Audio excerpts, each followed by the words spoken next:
Welcome back to Let's Talk About It. Today we have a special episode. It's our Valentine's Day episode, only it's Valentine's Day belated because we're a little late because we were busy and work and nobody felt good. So, like I've been saying for the last few episodes now, you can find us on Spotify, Apple Podcasts, and YouTube for audio and video. And thanks for tuning back in. Thank you so much for all the feedback that you've been given to all those who have listened and watched. I really appreciate it. And I promise Greg and Taryn that I will cover my mouth next time. Thank you. So today's a very different style episode. We are actually experimenting with the live guest aspect of how I want to do this other than just sit here and talk to myself for hours. I have my lovely wife with me, Crystal. Say hi, Crystal. Hello. So today's whole episode was based on Valentine's Day, and I thought it would be a fun episode to do, but mostly because I wanted to really tell our story. And she's probably going to cry like 1,000 times, so it's okay. Emotions are fine. Nothing's off limits. Have fun. If we start arguing, we'll take it to the bedroom. Nothing's off limits.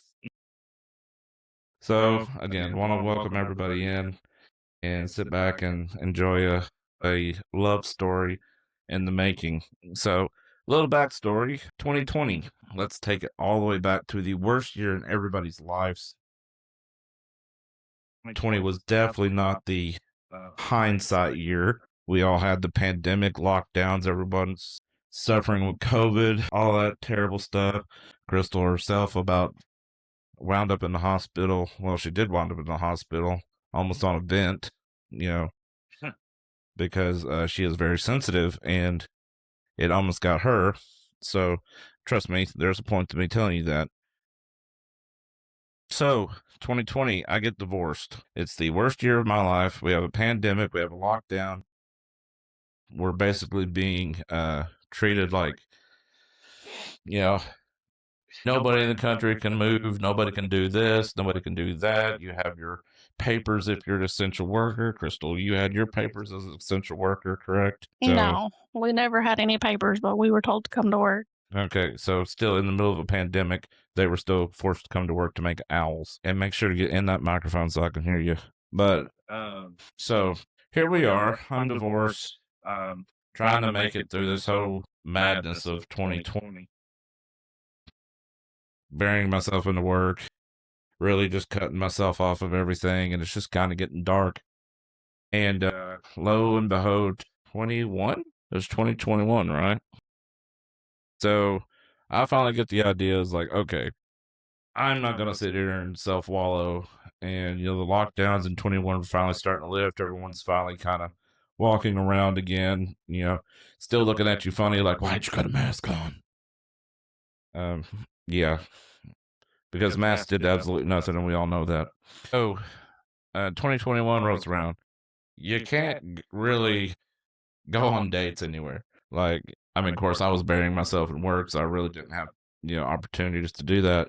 But I decided to, I was like, I'm going to try some dating apps, see where this goes. I had a few. I'll just tell you, Match.com is god awful. Hinge is stupid. Bumble is even the worst thing possible. It's like a Sadie Hawkins dance. The girl's got to choose you. Did you do any dating apps before? Yes, I tried Bumble, and I didn't care for Bumble either. Zeus was really the one that took off.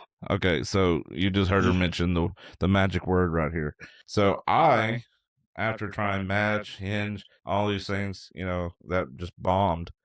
I got this random email for Zeus.com, and I was like, I don't even know what this is. And it was like, you've already got a message on Zeus. I'm like, how? Algorithms and stuff like that, putting your information in. So I download the app. Mind you, I'm still like on the edge here, like teeter-tottering. Like, should I do this? Should I not do this? It's what. So I was like, whatever, we'll try it. We'll give it a go. So I download Zeus and instantly get hit with the bot. Bam. You've got one message from this user. So I pop it up and it's like, hey, you're pretty good looking. I'd like to see you. I'm exaggerating. I really cannot remember. Only thing I know is it was like I had 2 or 3 hits, and one of them kept pestering me all the time. And it was like kept checking out my profile. When you use those dating apps before you actually buy the program, it shows you who looks at your profile, Crystal. She kept looking at my profile over and over and over. And finally, I decided to buy what was it, like a month's membership or whatever. And so here it is, 2021. We're trying to get out and about again. And so I purchased the program and get hit with, hey, this person viewed your profile, and she catfished me, showing me all these bougie pictures of beach houses and everything. It's all a joke. It's all an inside joke, but she has some pretty pictures on her profile. But I will say her profile was like as long with the requirements that you had to meet in order to date her. You got nothing to say about that. No. I mean, at that time, I had some standards I wanted people to go by, but Nothing wrong with having standards. So she's got a mile-long profile. It's like if you do this, if you do that, you have to do this. Get that microphone. I can barely hear you. I didn't say anything. Well, so mile-long list of all these requirements and everything, and I'm just like, gosh, this girl's crazy. I'm like, I only meet like 5 or 6 of these requirements. She ain't never gonna. She probably ain't even gonna look at me. She kept checking out my profile. You know what it was? I had a nice beard. No, I didn't have a beard then. No, you didn't. No, I just looked good. What was it that caught your eye about me? Well, the picture caught my eye because it had the background in it, and I was like, this guy's got some adventure in him, and he likes to have fun. So I figured, let's go for it. And that hair, whatever's going on with that hair, I was like, okay, I can cut that. I'm still getting told to get a haircut to this day. Yeah, it's about time. So she come at me for my good looks. So we started. She viewed my profile about 500,000 times, and then I finally was like, "Hey, I broke the ice. Hey, do you know how much a polar bear weighs by chance?" I have no idea. Enough to break the ice. That's dumb. Oh lordy. So anyways, so I break the ice. I'm like, "Hey, see, check out my profile." I can't remember everything that we said. So we started talking back and forth, and we probably went for like a few conversations back and forth for a while. Feel free to jump in anytime. It's okay. So we went between conversation and conversation, text messaging through the app back and forth. And finally, I was like, "Hey, you want to go get dinner?" She's like, "No." I shoot my shot, and she's like, "No, I'm actually out of town this weekend." I'm like, "Oh, okay." She really was out of town, but she was like, "I don't know. I don't know." I could tell she wants to say something. I was hesitant. To try another. I was nervous. So I was like, okay, let me just think about it. And then a good friend of mine saw Jacob's profile and was like, I think I know this guy from from previous. And I was like, okay, well, I don't know. So I was like, I'm not going to go. Then my sister was like, girl, just give him a try. Just go. And I was like, okay. So then I texted him or messaged him back and was like, okay, we can try another night. So that's how that happened. So the first date. Mind you, at this point in time, I'm getting a little excited, but I'm still like extremely like really shut off, and I've got my layers up, and there's I told her it's like I was like an ogre. I've got layers. If you've never seen Shrek and you don't get that reference, go watch Shrek today. Now, do it now. But our entire Crystal came into my life in a very, very hard, difficult time. So like I've been married for like 12 years, 14 years total, plus dating time, and I was like, oh well, we'll try, we'll give it another shot. But I literally told Crystal, we had went out, we get past like the first date, we'll take her out to dinner, we play trivia, and we have a good time. And I tell her, I said, go ahead and delete that dating app, and here's my actual number so you can call me. So we exchanged numbers, and we had a good date. And then she's like, I hope the date went well enough to where we can get a second date, because she's wanting another piece of me. I'm like, so second date we go. I was like, we're gonna go for an adventure. We went riding up on the mountains in the Jeep, and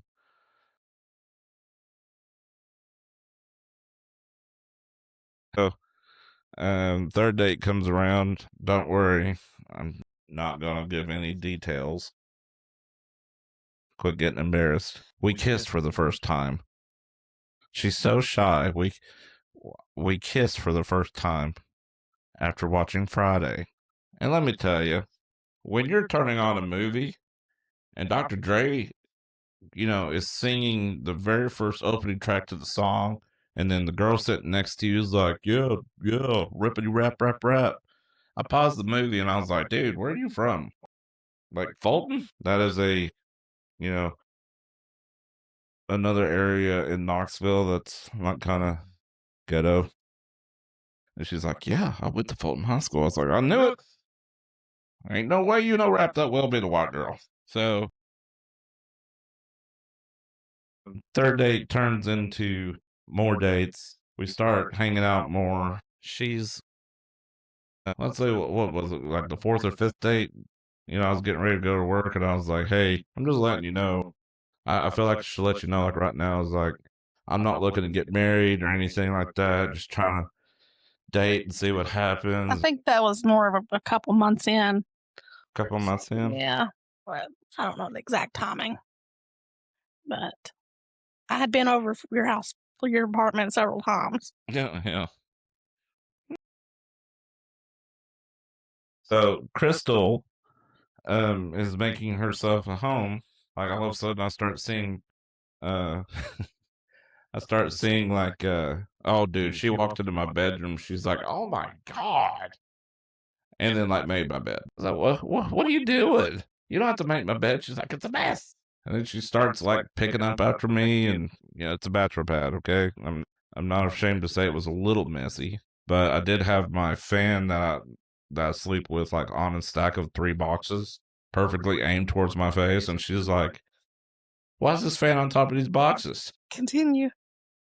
Yeah, well, so the position that I had at work, I was a supervisor at work, and we were doing a startup project in Alabama, so I was having to travel uh, like almost twice a month. Sometimes be gone for 2 weeks, sometimes be gone a week. So I'm traveling back and forth to Alabama. Well, I'd say this was probably like 22, right? It was close. Yeah, I was getting close to that because we didn't move up there until 22. But you told me, yeah, the beginning of 22. Right. So, yeah, okay. So I wound up getting COVID. And this was like the first confirmed case of COVID that I had. In 2019, I'm pretty sure I had COVID before it became COVID. But the first confirmed case I have is in what was it, 22, I just said? I was down in Alabama working, and, the guy next to me, not 5 foot away from me, starts zipping up his jackets and turning the heat up because he was freezing to death. I was like, what's up with you? I mean, like the next day is like, oh man, he got COVID. Oh man, we're hit. So I will go ahead and leave work early. I'm driving back to Knoxville, about half conscious. And I text Crystal. I said, don't come over this weekend. Don't do it because I've got COVID. I know your experience with COVID the last time, and I don't want you getting sick. And she said, pretty much, screw you. So this girl defies like everything I literally just told her, and I was worried about her health. Well, she comes like drops everything that she does, comes over with a mask on, and like brings me a COVID test, and I test positive for it. The next morning, I have to go down to the walk-in clinic and confirm it. and sure enough, I had COVID. So she's up there, and now at this point, she has decided to, she's taking care of me. She comes up there, she's cleaning the house, she's, Lysol down everything. She's bringing me food, she's bringing me Gatorades, keeping me hydrated and taken care of. And it was at this point when one of those layers broke off, and like my heart just kind of exploded because I was like, you know what, this is different. It's not like, yeah, we're boyfriend and girlfriend, but it's like this woman just risked her health for me. So I'm just sitting here, and like I went out and see she's crying already. I walk out in that hallway, and here I am, like, got a freaking, I've got a mask on, and I'm going for some Gatorade, and she's over here in the hallway, and I'm just like, it just came out. I was like, I love you, and thank you so much. And she's like, he said it. She's like, I love you too. She comes running over there, hugs me up, and I'm like, you're gonna get sick. I don't care. So that was like that first brick wall that she had knocked down. It took several walls to knock down. That wasn't an easy catch. Yeah, we had actually sat down on the couch, and I was like, what are you expecting from this? She's like, I think I found the one. I'm like, we ain't even 6 months into this. She's like, I found the one. I ain't That letting was you more go. than 6 months, How long was it? 8 or 9. So not even a year into it. And she's like, I've already found him. So I'm found him. And I was like, crazy girl.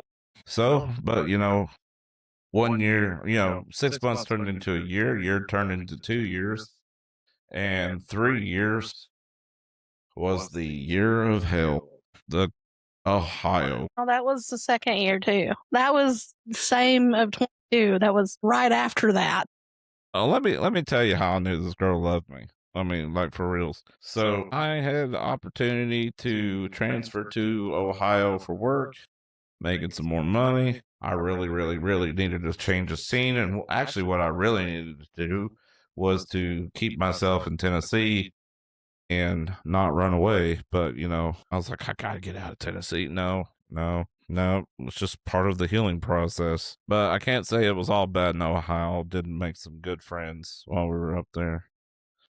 Anyways, so I get this promotion opportunity, and I'm like, hey, we're out to dinner, and I was like, I gotta talk to you about this. And I was like, I got a opportunity, move to Ohio, making more money, taking care of stuff, blah blah blah. And I was like, I'm gonna lay it out there for you. I was like, we can call it quits and say it was a good run right now, or you can come with me. I'll be more than happy if you come with me. And I was like, that's where we're at right now, because one way or another, I'm going to Ohio. I got to get out of Tennessee. And she looks at me, didn't even say I'll think about it. She's like, I'll go with you. I was like, really? She's like, I love you.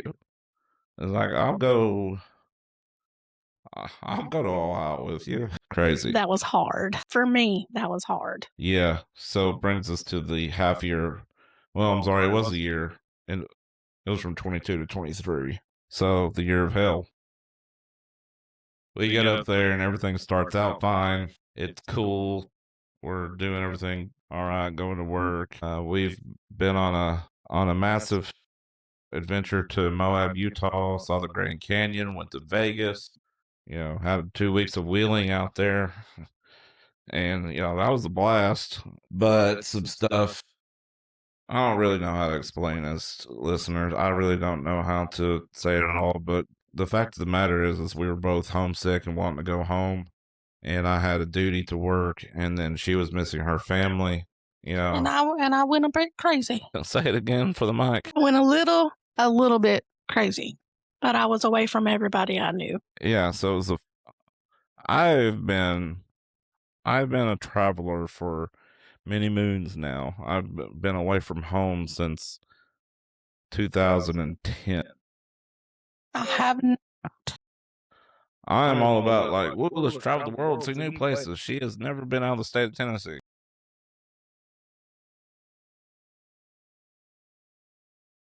Yeah, she's never went by herself out of state. So got new places, completely new issues. Everything that you could probably think of that went good went good. Everything that went bad went bad. The depression, the anxiety, the missing the family, and just it wasn't a good move.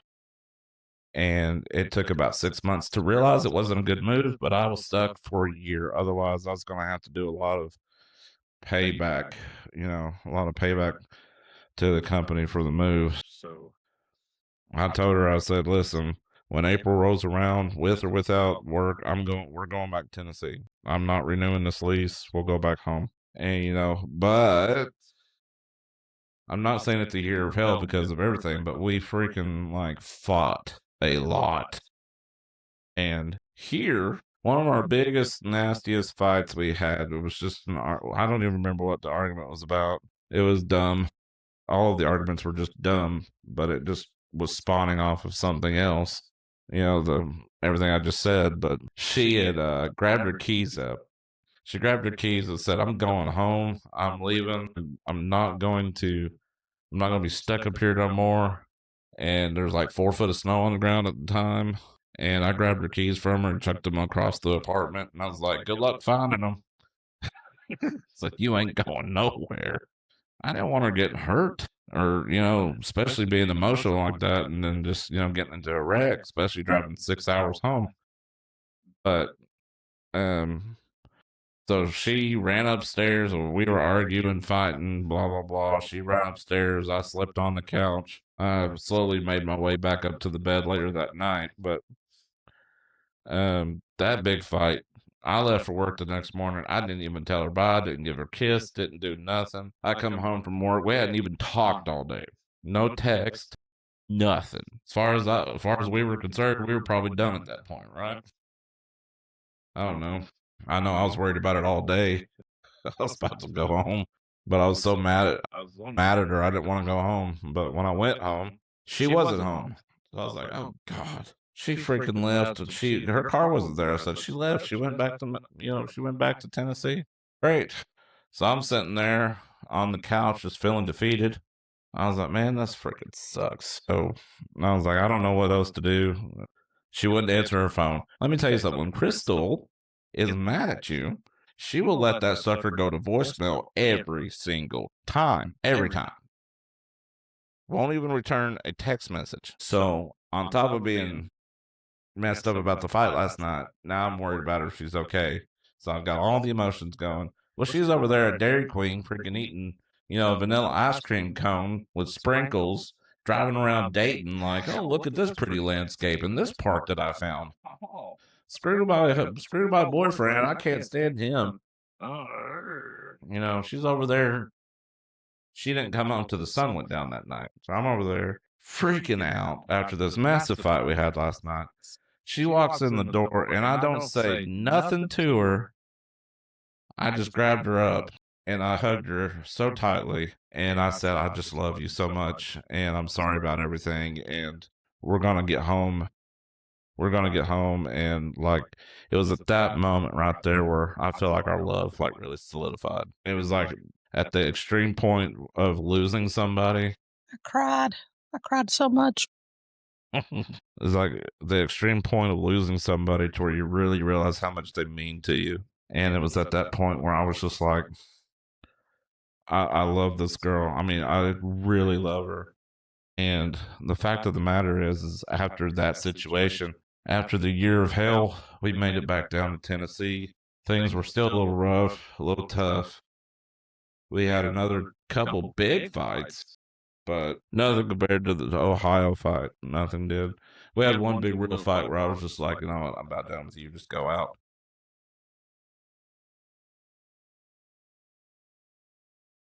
She barricaded herself in this room that we're in. Why are you bringing all that up? It's hilarious. Listen, true love has got some hilarious parts in it. People think we're crazy, but I was waiting on a ring. She was waiting on a ring. I made her wait for it too.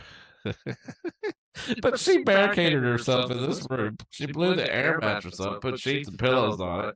And she put a she put a like one of those sliding locks on the door. And like I kept hearing her just like strip the screws. I was like, "You want me to come in there and do that for you so you can quit messing up my walls?" Oh Lordy, you know how to use a drill now. Oh gosh, I think I learned how to use a drill the first night that we moved in here. When you made that comment about the bed. When when I said I don't know what you're doing about these two platforms, and you were like, "Do you even know how to use a drill?" And I was like, "I'll show you."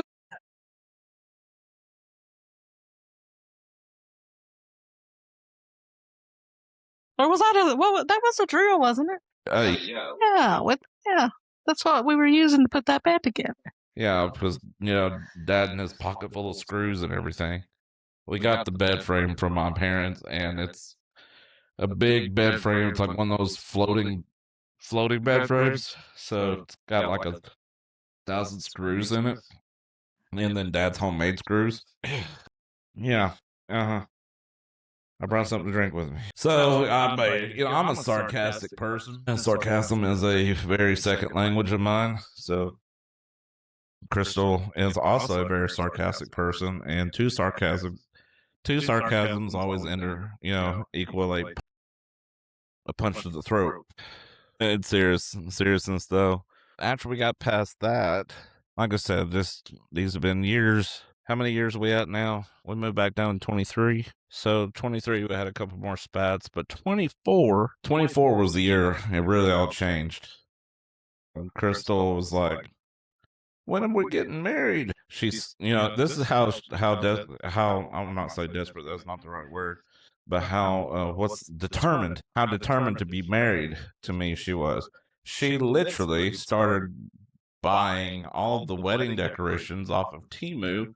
Our wedding cost a total of $15 plus shipping from Temu.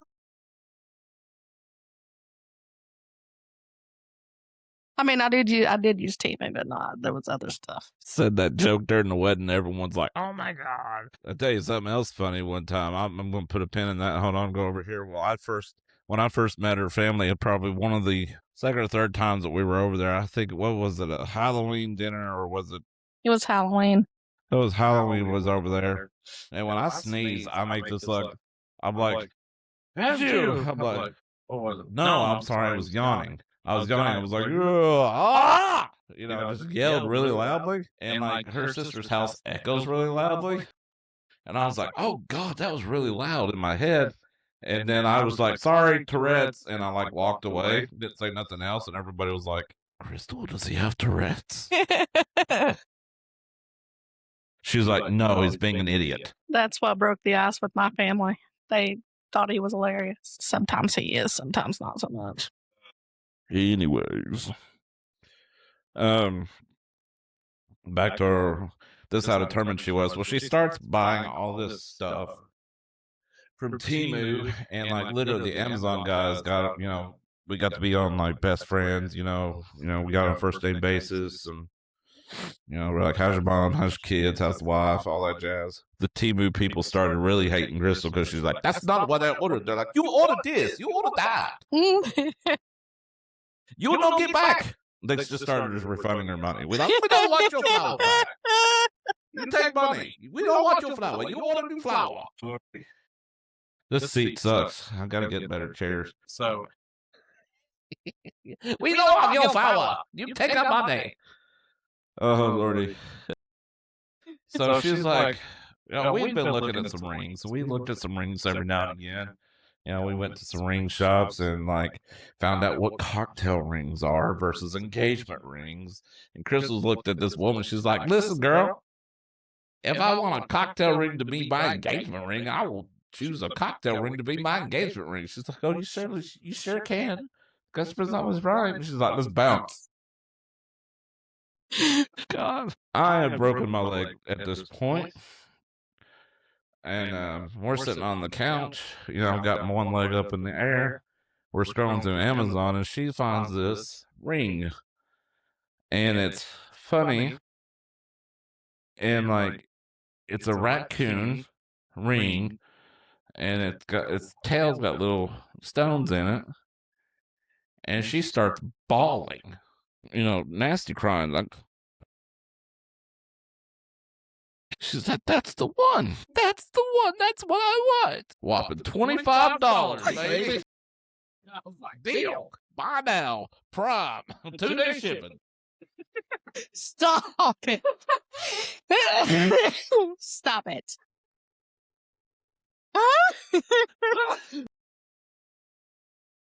God, y'all are worried about cubic zirconium. I got rhinestones. It's okay.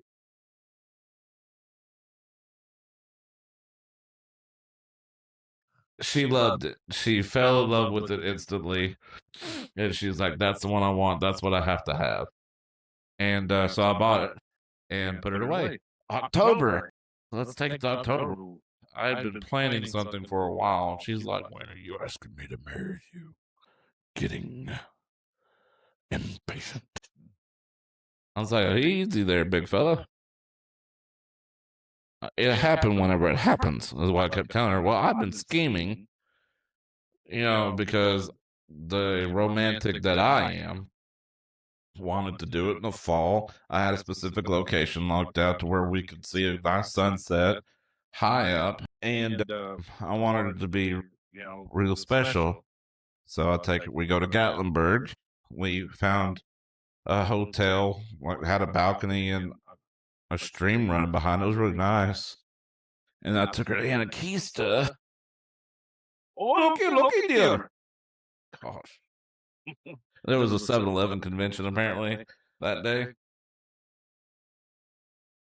Oh, it's a very nice dear. Oh, looky. That's what, yeah.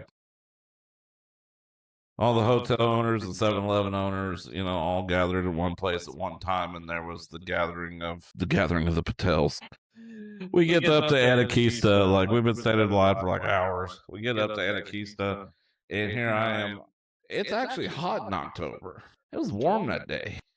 I've got this jacket on, and I'm like, I can't put this ring. I got the ring in my pocket in the jacket. I couldn't. I don't know why I didn't think to take the ring and just put it in my pocket. No, I had it in the box, and I've been scheming this all day. And we get up there, we go do the walk through the trees. It was really pretty. Got up through there, and I'm like noticing the sun kind of starting to fade away. So we run to the observation deck, and I about have a heart attack, climbing on those stairs. I'm like, oh, the 6-year-old beside me like, "Mommy, what's wrong with the man?" I'm over here dying. So I'm nervous, scared, anxious, all those wonderful things. And we get up there, there's like 1,000 people up there. I'm like, my God, how am I going to do this? So we take some pictures of the sunset. We get some people to take pictures of us on the sunset, took some selfies. And then finally, there's like this glass part where you could stand and you could look straight down, and it's terrifying, absolutely terrifying. And so I was like, I'm going to go over there, and I'm just going to stand on it and, try to see what's up here. And then Crystal comes over, and like miraculously, there was nobody near us. She comes over there. "Well, you're doing it. I'll do it. Follow the leader, right?" She's like, "If you're doing it, I'll do it. Let's do it." I'm like, "Okay." And I put that jacket back on. She's like, "Gosh, it's hot. Why you want to put that jacket back on?" I said, "Don't worry about it. I just put it back on." And we're sitting there just looking at the overlook and like looking below us, seeing all these people. And she's like, "Gosh, it's so pretty. It's so pretty." I'm like, "It's even prettier." And then I took a knee on that glass pane and proposed and asked her to marry me. And scared to death, freaked out, and mostly because of the glass pane. I mean, it's pretty scary, but nervous too about asking her to marry me. And she said yes. She started crying, but I was trying to give my whole proposal speech. Yes, I did. I gave a speech, and I can't remember what I said now. It's something to do with fall and something to do with change in life and how spring brings forth new things. And I said, I love her. I love you. And you have taken broken, this broken and shattered heart and pieced it back together.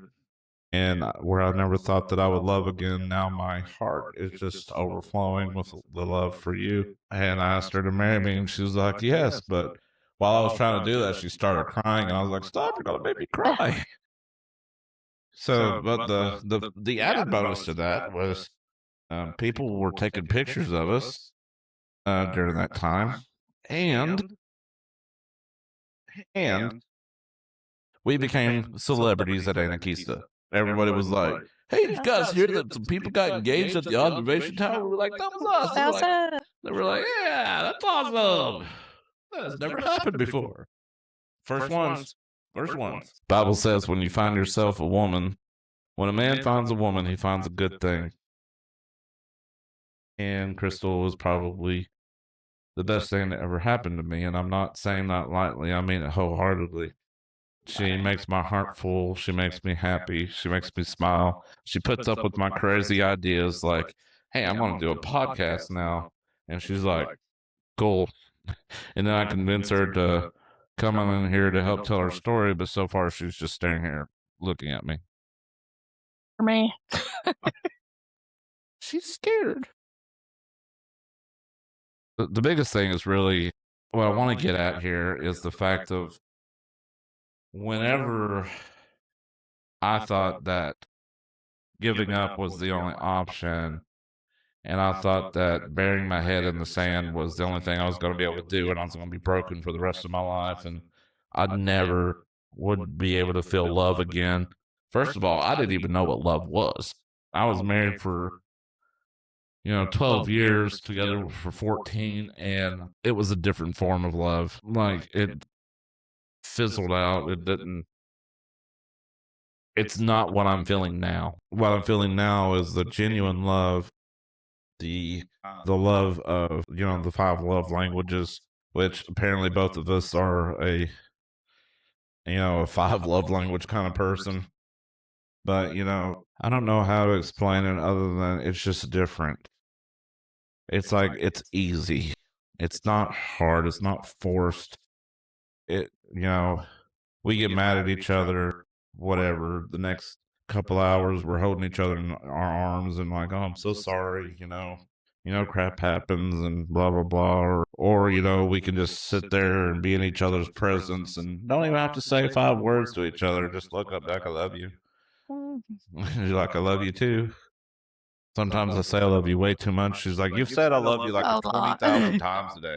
I was like, I'll say 20,000 more times too. But the genuine love that I feel is so much different, and how I'm able to reciprocate that to Crystal. I hope I do. You do. Very much so. But it's and here we are, 2025, 2024 we get engaged. University of Tennessee beat Alabama, so that weekend was just perfect. Perfect weather, perfect engagement. Beat Alabama, go Vols. And I couldn't have asked for a better weekend. It was lovely. And then where Crystal had already been planning our wedding since 2023, we didn't have much to do except to find a place to do it at, and we finally found a place to do it at. And in 2025, in April 25th, why did I say the 25th? April 24th, 2025, Crystal joined Clan Northcutt, and God help her soul. No. It was a beautiful wedding. It's lovely. I cried. He cried. There's a lot of crying. But fortunately enough, it wasn't because our wedding was expensive. It was only $15.99 plus shipping and handling. Hey, listen, folks, it's not about a fancy wedding, and it was bougie on a budget, but it was very nice. Family chipped in and helped out, and it worked really well. We put it together ourselves, and I even, I planned I was the one doing the what was it? I was the one telling everybody what to do. So, and the wedding planner, basically the wedding planner, and it went off without a hitch, and we had a good time, celebrated, and 2 months will be our first year married. How many more months? 2. You're trying to catch I me in the thought you wrong. said 10. That's probably because I'm stopped up. As per usual. So if you don't get anything out of this podcast, get one thing. It's never too late. Don't give up. The sun's gonna rise again, and joy will come in the morning. I don't know when it'll come, but this too will pass, and it'll pass like a kidney stone. But when you feel like it's like the darkest point in your life, don't give up. Let someone peel those layers back. She killed me. She had a garden hoe just smacking at those layers. But when she finally broke through, it was just like the most amazing feeling in the world. And I still feel that today. That's not changed. My heart still overflows for you. My heart still, pounds for you. And I love holding you, and hugging you, and kissing you. I can't say anything else because, this is, some people might be listening, but Stop it. Stop it. I'm trying to make her blush. My face is red regardless. What do you got to say about all this? It pretty much sums up everything. It has been a roller coaster, up and down. I feel the same way for you. Always will. You're always there when I need you to be, especially the past few months with my illness. Appreciate everything. And sickness and in health, and it's part of it. And it happened right after our honeymoon. I know. I told her, I want to send you back to I'm going to call warranty on you. I said, I ain't had you a year and you're already broke. She's like, shut. But it's all good. We'll get through that mess too. We're stronger together. And like I told you the other night, I got you, you got me. We'll make it through. How long do you think we've been going? Well, my timer says 52. That's about, I couldn't really see. So, see, it's not hard to do an hour. We've been sitting here just listening to me ramble off and tell a story. Oh, and I will get a little personal. Just a hair bit. Nothing too X-rated, I promise. But let your woman know what you like. Oh my goodness. And women, let your man know what you like. Trust me. Trust me. It goes a long way to keep that fire burning. I'm going to leave you guys with this little note right here. Something my grandparents are famous for saying. God rest their souls, but just because there's snow on the roof doesn't mean there ain't fire in the furnace. My family cannot watch this. Until next time, you crazy kids, let's talk about it.